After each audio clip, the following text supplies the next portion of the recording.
Hello दोस्तों, मैं BN Singh Bundelkhand class में स्वागत हूँ। जैसे टॉपिक चल रहा था साइंस में सेल, इन सेल को बात कही जाए तो हिंदी में कहते हैं कोशिका। कोशिका के बारे में जैसे अपन पढ़ चुके थे, और जब कोशिका जंतु कोशिका में थोड़ा पढ़ चुके थे और लाइसोसोम तक पढ़ चुके थे। इसके आगे होगा जैसे लाइसोसोम की बात की जाए तो आपसे पूछा जाए लाइसोसोम की खोज किसने की थी, तो आपका आंसर होगा डी डूबे ने लाइसोसोम की खोज की थी। इसे लाइसोसोम की आत्महत्या की थैली भी कहा जाता है, यानी लाइसोसोम की आत्महत्या की थैली कहा जाता है। आंसर है ठीक है। तो दोस्तों आपसे पूछा जाए लाइसोसोम को आत्महत्या की थैली क्यों कहा जाता है, तो आप जवाब दें। लाइसोसोम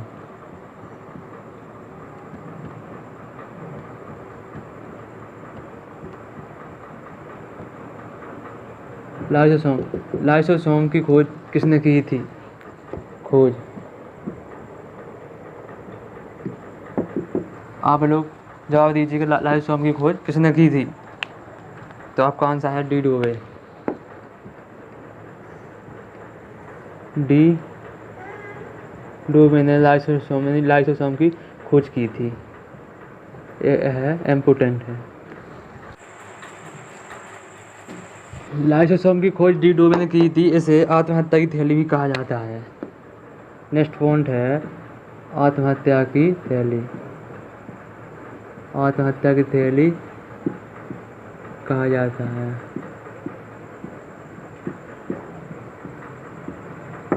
नेक्स्ट पॉइंट है, नहीं आपसे क्वेश्चन है कि आत्महत्या की थैली लाइसोसोम को क्यों कहा जाता है, तो आप लोग जवाब दें लाइसोसोम को आत्महत्या की थैली क्यों कहा जाता है। आंसर है लाइसोसोम को क्यों कहा जाता है, तो यह कोशिका के अंदर या बाहर जाने वाले कार्बनिक पदार्थों को कार्बनिक पदार्थों का भक्षण व पाचन करता है, इसलिए इसे आत्महत्या की थैली कहा जाता है। तो लाइसोसोम के बारे में पढ़ चुके हैं। इसकी खोज डी डूबे ने की थी। इसे आत्महत्या की थैली कहा जाता है।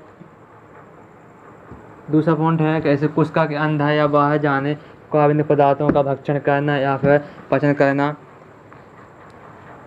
करता है, इसलिए इसे आत्महत्या की थैली कहा जाता है। नेक्स्ट पॉइंट है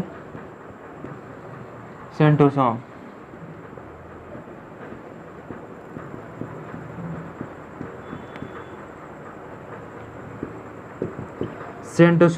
सेंट्रोसोम की बात कही जाए तो जैसे कोशिका है, जंतु कोशिका या एनिमल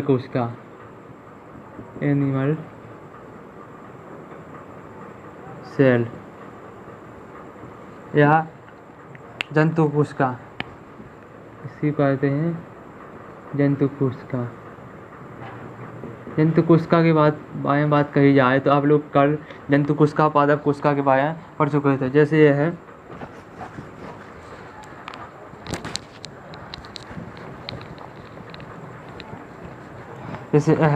जंतु कोशिका है, माना कि यह जंतु कोशिका है। सेंट्रोसोम के बारे में बात कर रहे हैं। जैसे यह केंद्रक है,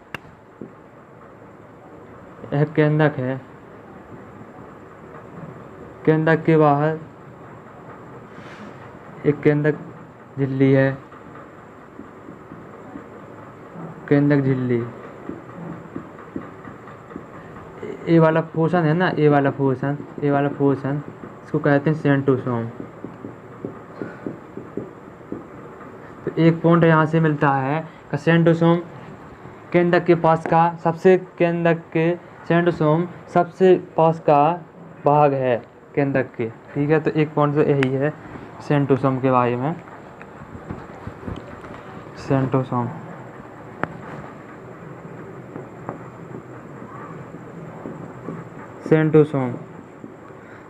के बारे में बात कही जाए तो सेंट्रोसोम की खोज किसने की थी, तो आपका आंसर होगा बोवेरी। बोवेई ने सेंट्रोसोम की खोज की थी। नेक्स्ट पॉइंट है यह कुछ यह केंद्रक के पास का भाग है। सेंट्रोसोम के बारे में बात पढ़ चुके हैं। इसके बाद आएगा माइटोकॉन्ड्रिया, तो थोड़ा आप लोग नोट कर लीजिए माइटोकॉन्ड्रिया, इसके बाद आगे होगा।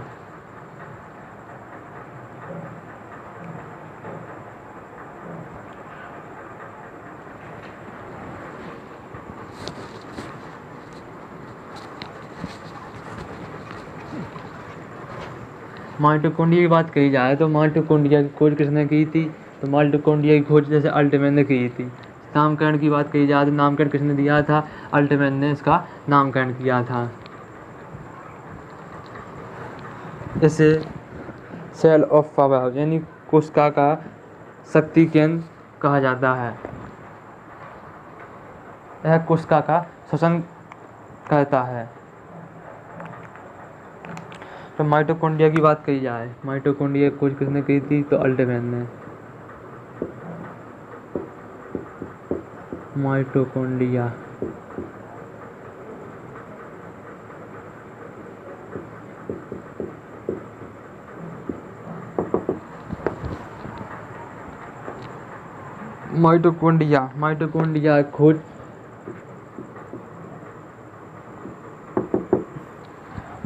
की खोज की थी अल्टमैन ने।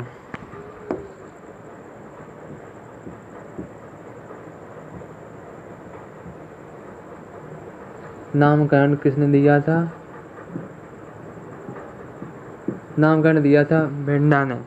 बेंडा ने माइटोकॉन्ड्रिया का नामकरण किया था। बेंडा माइटोकॉन्ड्रिया को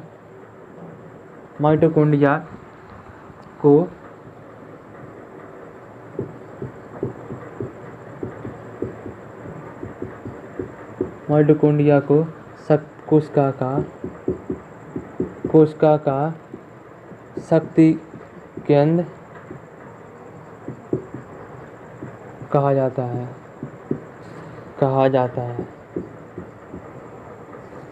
नेक्स्ट पॉइंट है माइटोकॉन्ड्रिया को शक्ति केंद्र कहा जाता है। नेक्स्ट पॉइंट है यह कोशिका का शोषण स्थल है। यह कोशिका का शोषण स्थल है।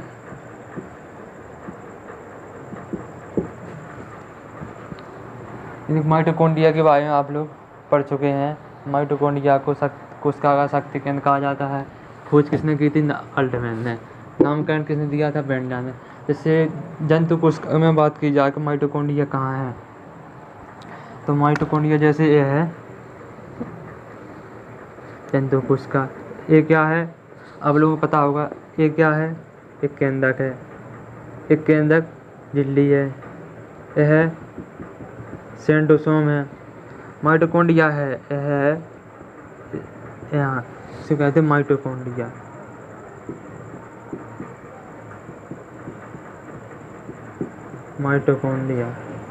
जंतु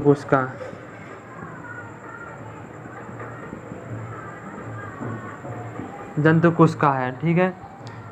इसमें एक द्रव भरा है जिसे कहते हैं कोशिका द्रव।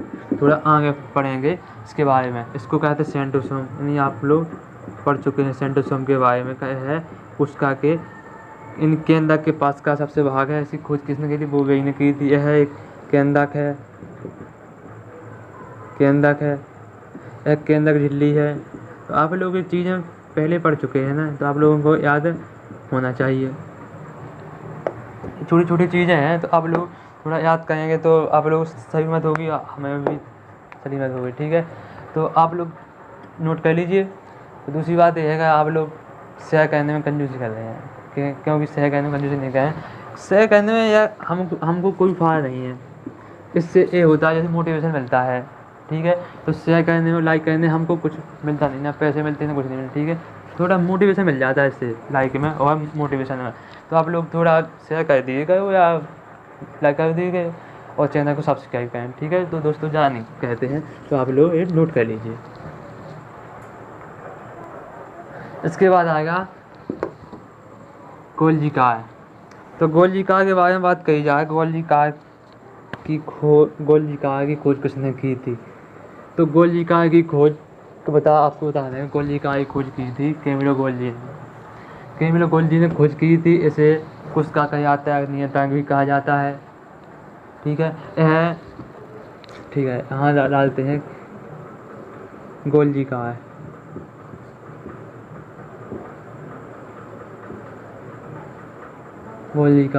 गोल्जिकार की खोज किसने की थी?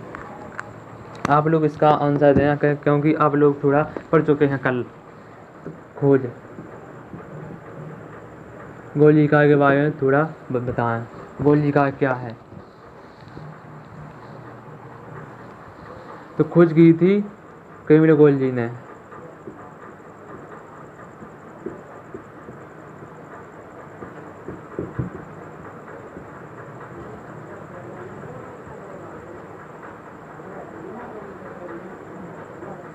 कैमिलो गोल्जी ने खोज की थी।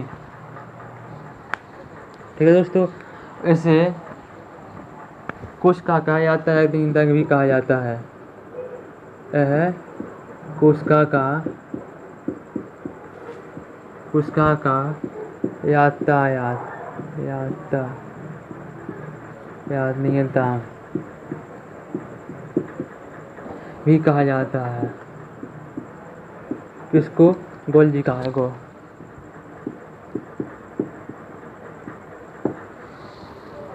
गोल्जिकार को कुस्का का यातायात भी कहा जाता है। नेक्स्ट पॉइंट की बात कही जाए तो यह सूक्ष्म नलिकाओं या थैलियों को बना होता है। यह सूक्ष्म नलिकाओं व थैलियों का बना होता है। आप लोगों में थोड़ी थोड़ी बातें याद रहना चाहिए। ठीक है दोस्तों, तो गोल्जिकार की खोज किसने की थी? तो आपका आंसर है कैमिलो गोल्जी। ठीक है, यह गोल्जिकार में यही इम्पोर्टेंट है का खोज किसने की थी गोल्जिकार की? तो आपका आंसर कैमिलो गोल्जी। ये ज़्यादा इम्पोर्टेंट नहीं है ये चीज़ें आप लोगों को। यह पेपर के आने की ज़्यादा से ज़्यादा संभावना यहाँ से रहती है कि गोल्जिकार की खोज किसने की थी। बस यहाँ से यही पूछा जाता है, ये नहीं पूछा जाता है कि कुस्का का जाता है, नियतांक आ जाता है, या सूक्ष्म नलिकाओं का थैलियों का बना होता है।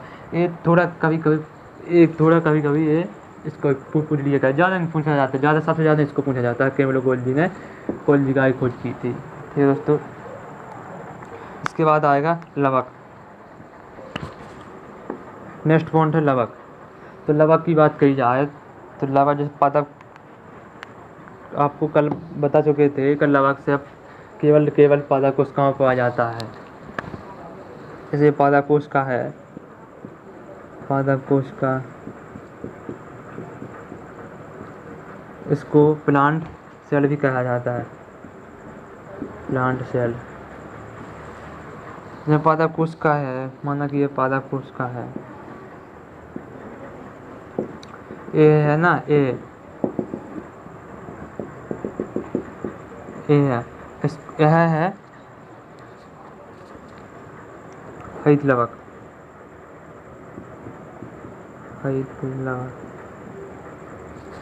यह है कोशिकावृत्ति।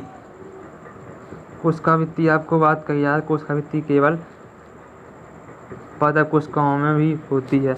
यह यहाँ होता है रिक्तिका। तो आप लोग ये पादप कोशिका के बारे में पढ़ चुके हैं। ठीक है, अब थोड़ा आगे पढ़ेंगे। इसके बाद लवक। तो लवक पूछा जाए कि लवक कितने प्रकार के होते हैं, तो आपका आंसर होगा लवक 3 प्रकार के होते हैं। लवक केवल पादप कोशिकाओं में पाए जाते हैं। तो जैसे लवक पहला है हरित लवक, अवर्णी लवक, वर्णी लवक। हरित लवक की बात कही जाए तो यह हरा होता है। क्यों होता है? क्योंकि इसमें क्लोरोफिल पाया जाता है। तो आप लोगों में ये बातें याद होंगी, ये छोटी छोटी बातें हैं, ज़्यादा बड़ी बात नहीं है।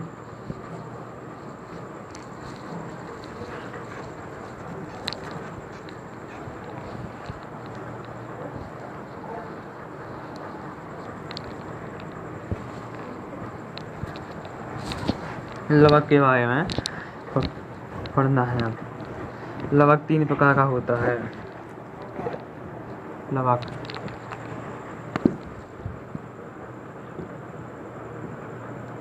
लवक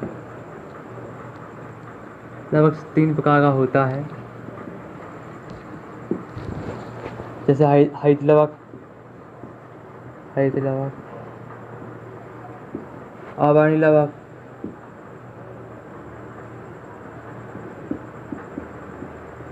वर्णी लवक।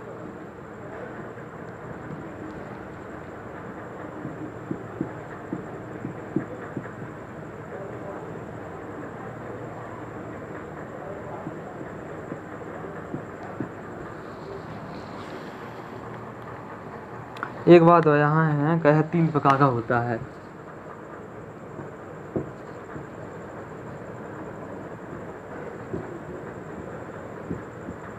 तीन प्रकार का होता है क्या? लवक।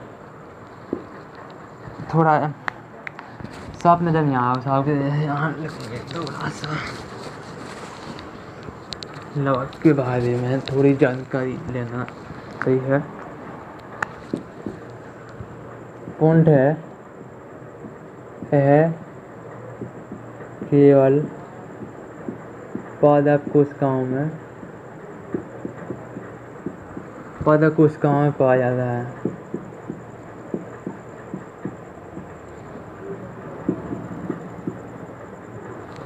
नेक्स्ट पॉइंट है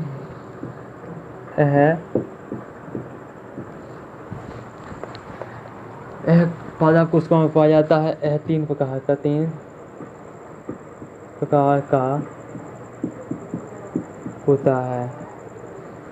लगभग 3 प्रकार के होते हैं। इम्पोर्टेंट है, वेरी वेरी मोस्ट है। यहाँ से पेपर में जैसे कांस्टेबल और RRB, SSC, पेन आदि में सबसे ज़्यादा यहीं से पूछे जाते हैं। कोशिका से जितने क्वेश्चन आए हैं तो यहाँ से ज़्यादा पूछे गए हैं, मिले हैं। जैसे पेपर देखा था अभी हमने, तो सबसे ज़्यादा क्वेश्चन यहाँ से नहीं, सेल से जो क्वेश्चन सेल से आए थे वो यहाँ से जो भी आया है क्वेश्चन। जैसे 3 प्रकार के होते हैं, तो कौन कौन प्रकार का होता है? जैसे हरित लवक, दूसरा है आवर्णी लवक,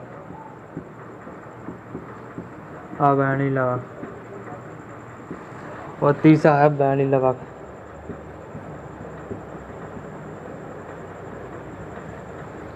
हरित लवक की बात कही जाए तो यह हरा होता है।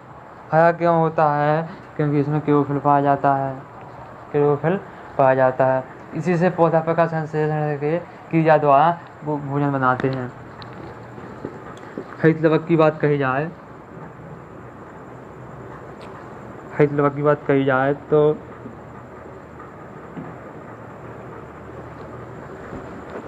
यह हरे होते हैं।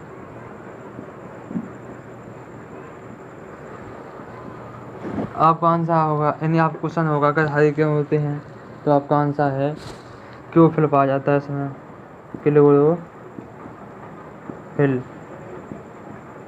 क्लोरोफिल पाया जाता है।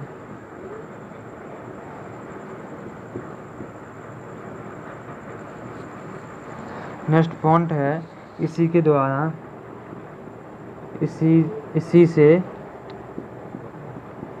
पौधा प्रकाश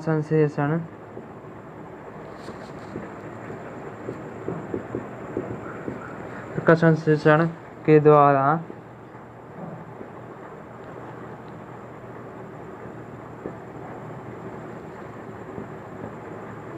भोजन बनाते हैं।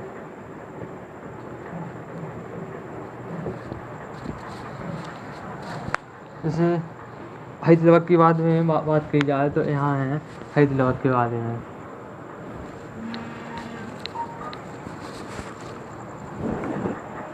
हैदराबाद के बारे में बताए हैं तो आपको पूछा जाएगा हरा रंग किसके कारण होता है।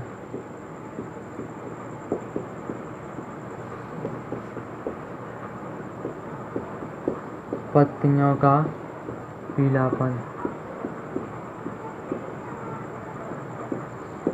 पत्तियों का पीलापन और हरा रंग। तो आपका कौन सा होगा? हरा रंग होता है क्लोरोफिल के कारण। क्लोरोफिल के कारण। पत्तियों का पीलापन होता है कैरोटीन के कारण। कैरोटीन के कारण। तो आप लोगों को ये चीज़ें थोड़ा ध्यान होना चाहिए। जैसे अब है आवर्णी लवक। आवर्णी लवक के बारे में बात की जाए तो यह एक रंगीन होता है। कैसा होता है? कैसा लवक है? यह रंगीन लवक है। यह रंगहीन लवक है। नेक्स्ट पॉइंट है आवर्णी लवक के बारे में। यह भूमिगत जड़ व तना में होता है। इसके बाद है बैणी लवक। बैणी लवक के बारे में बात की जाए तो यह है एक रंगीन लवक है। रंगीन, यह रंगीन लवक है। जैसे लाल, हरा, नारंगी आदि रंग होते हैं। तो आप लोग लवक पढ़ चुके हैं। लवक पौधा कोशिकाओं में पाया जाता है। 3 प्रकार का होता है, जैसे आवर्णी लवक, हैद लवक, आवर्णी लवक और बैणी लवक। हैद लवक के बारे में आप लोगों को जानकारी मिल चुकी है। क्या है? हरा होता है, क्लोरोफिल के कारण है हरा होता है। इसी से पत्रप्रकाशन के द्वारा भोजन बनाता है। जैसे हरा रंग किसके कारण होता है? हरा रंग होता है क्लोरोफिल के कारण। पत्तियों को पीलापन कैरोटीन के कारण। अब है आवर्णी लवक। आवर्णी लवक की बात कही जाए तो यह रंगीन लवक है। कैसा लवक है? रंगहीन। यह भूमिगत तना जड़ व पाया जाता है। बैणी लवक है तो बैणी लवक यह रंगीन लवक है। जैसे लाल, हरा, नारंगी आदि रंग के होते हैं। तो आप लोग नोट कर लीजिए, ये चीज़ें इम्पोर्टेंट है, यानी आप लोगों को कल पूछ सकते हैं। और जो भी कोई भी डाउट आप लोगों को होगा तो आप लोग पूछ सकते हैं कमेंट बॉक्स में। आप लोग कोई वो ना करें डाउट पूछने में, ठीक है? तो आप लोग पूछें, ठीक है? तो आप लोग नोट कर लिया होगा आप लोगों ने। थोड़ा यार चैनल को सब्सक्राइब कर दिया करो यार। आप लोगों से बार बार बोलना पड़ता है, अच्छा ही लगता है यार। आप लोग भी समझते हो, समझदार हो आप लोग, तो चैनल को सब्सक्राइब करें, लाइक शेयर तो करना भूलें ही नहीं। आप लोग चैनल को सब्सक्राइब ना लाइक करते हो ना शेयर करते हो, तो आप लोग थोड़ा कुछ तो ज़्यादा ही लाइक करने और शेयर करने में। तो आप लोग शेयर तो करना है मोबाइल चीज़ से।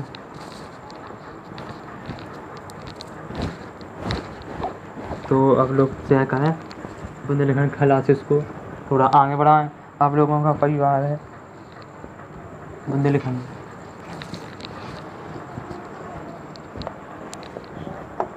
इसलिए मैं आप लोग ज़्यादा बोलता नहीं है क्या चैनल को सब्सक्राइब में। आप लोग थोड़ा समझना हो, आप लोग थोड़ा अपने मन से बड़ा सब्सक्राइब कर दिया करो, लाइक कर दिया करो, शेयर कर दिया करो। आप लोगों की क्लास अच्छी लगती है तो हम आशा करते हैं कि आप लोगों की क्लास अच्छी लगती होगी, ठीक है? जैसे नेक्स्ट पॉइंट है, जैसे आप लोगों को पूछा जाए क्या प्याज का लाल रंग किसके कारण होता है?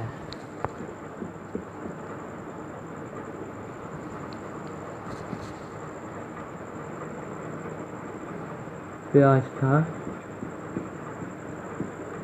लाल रंग किसके कारण होता है? तो आपका आंसर होगा एंथोसाइनिन। एंथोसाइनिन के कारण, एंथोसाइनिन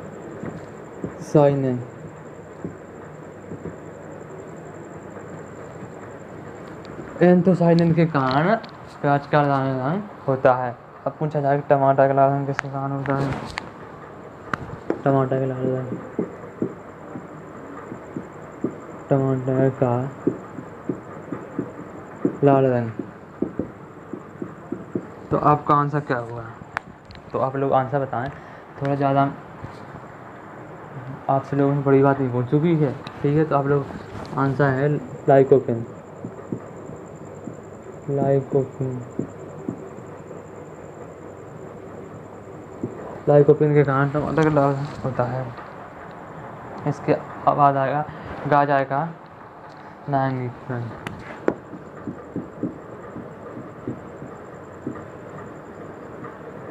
नारंगी किसके कारण होता है? तो आप लोग बताएंगे ना गाजर का नारंगी कलर किसके कारण होता है? नेक्स्ट पॉइंट है लाल मिर्च का लाल रंग।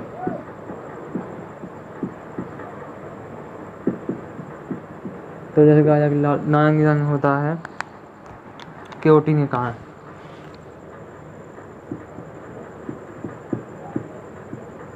कैरोटीन के कारण।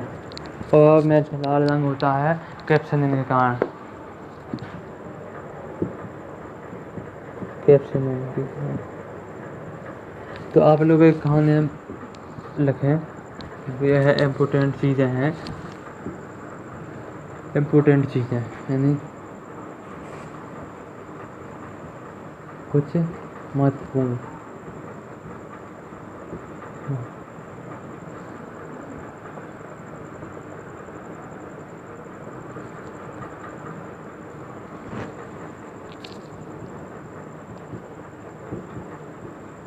तो आप लोग वैसे नहीं बोलते हैं कि मतलब यहाँ डाली की पॉइंट,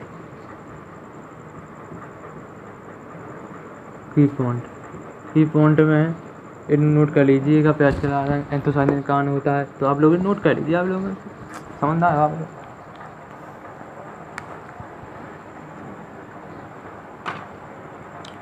ठीक है, कुछ और थोड़ा पॉइंट है जैसे गुणसूत्र, कुछ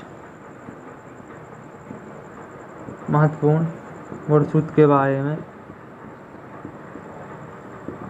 बात करनी है आपसे। जैसे पहला मच्छर में गुणसूत्र कितने पाए जाते हैं? तो आप लोग बताएं। जैसे मनुष्य में। तीसरा पॉइंट है मटर में। चौथा पॉइंट है गेहूं में। तो आप लोग बताएं इसमें गुणसूत्र कितने पाए जाते हैं? तो मच्छर की बात कही जाए तो मच्छर में पाए जाते हैं 6 गुणसूत्र पाए जाते हैं। मनुष्य की बात करिए तो मनुष्य को आप लोगों को पता ही होगा। आप लोग बताएं मनुष्य कितने गुणसूत्र पाए जाते हैं? तो आपका आंसर है 46। मटर की बात कही जाए तो मटर में पाए जाते हैं 14 गुणसूत्र पाए जाते हैं। और गेहूं की बात कही जाए तो गेहूं की बात की जाए तो गेहूं का गुणसूत्र बताएं कितने हैं? आप लोग बताएं गेहूं के बारे में।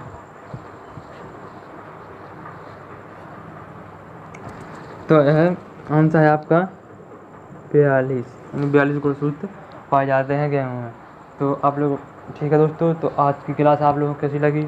मैं आशा करता हूँ कि आप लोगों को आज की क्लास अच्छी लगी होगी। तो बुंदेलखंड क्लासेस को सब्सक्राइब करें, लाइक करें और शेयर करें। ठीक है दोस्तों।